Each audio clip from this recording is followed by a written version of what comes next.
Right now, the state of Montana spent millions of dollars on the Highway 93 bypass, but right now it's a road to nowhere until the northern half is completed, that is. Reporter Katy Harris found out what the state is planning on doing to finish the bypass and how that could affect you. This open field is part of the future location of the northern end of the bypass, but unfortunately it's going to stay this way for a while as just an open field, because construction on the north end of the bypass isn't scheduled to start until the spring of 2013. Right now, the state is actively searching for money to fund the $32 million project. On Friday, an application was sent to Washington, D.C. for Federal Transportation Infrastructure Generating Economic Recovery grant for $28 million to help complete the bypass. The remaining $4 million will come out of the Montana Department of Transportation's state and federal gas tax dollars.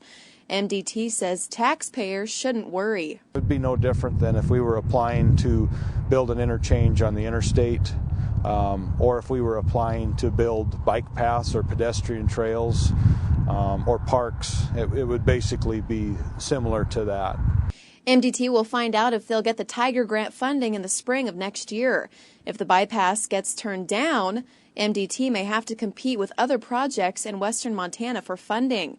In the meantime, the north end of the bypass is being designed. Some say that semi-trucks have a heck of a time going around the roundabouts and don't see it used much either. Others think that once it's all complete, it will serve its purpose better. Well, I've only used it maybe once or twice, but I think it'll be a lot better when they get the other half done, so it makes some sense for people to drive it one way or the other. I'm kind of looking forward to it, and because I noticed that on the other bypass that we have, we use this quite a bit. I notice it's a great time saver that I can get across town, and a lot of us here can get across town much more simpler. MDT says creating a 7-mile stretch of highway road is rare today, but once it's finished, it will do wonders for the community.